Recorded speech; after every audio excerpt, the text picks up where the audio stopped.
Your chat lock in and close the FEMA disaster manuals for a second. The timeline is completely flooded with seismologists speaking actual Japanese, Doom posting about fault lines, Richter scales, and structural integrity. Stop with that excuse and weak logic. You are playing small, and your strategic analysis of Earth's terrain generation is completely cooked. You are vastly underestimating the risk of playing on a stale map. Hold on, your goofy ass seriously thought it was a good idea to build a rigid, unyielding base on a dynamic server?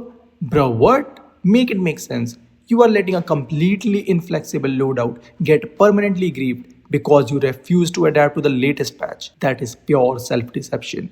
Let me expose the massive blind spot right now. An earthquake isn't a natural disaster.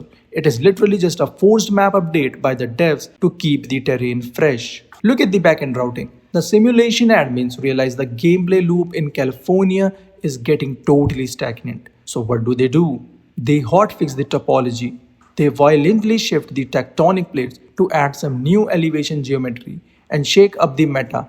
My boy got hit by a 7.2 magnitude last week, and he notes his entire zip code got re-rendered with a brand new canyon. I'm gonna hold your hand when I say this. The people crying on the news about their houses collapsing didn't experience a tragedy. They just have absolutely terrible base building stats. NGL, if your house folds like a lawn chair, the second the devs update the collision mesh, that is a massive skill issue. You built your entire fortress out of brittle, low tier mats, and zero shock absorption. And then the structural engineers pull up, crying about seismic retrofitting.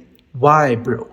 Just why are you prioritizing the comfort of cheap drywall over the raw, actionable growth of building an optimized kinetic resistance base? Oh my god, the construction establishment wants you to stay terrified of the ground moving because they know if you have zero adaptability to the shifting meta, they want to keep selling you the same unoptimized concrete. The precise actionable plan here is simple. Stop relying on static architecture. If your base isn't built on hydraulic suspension to ride out the server lag during a terrain refresh, you are begging to get wiped.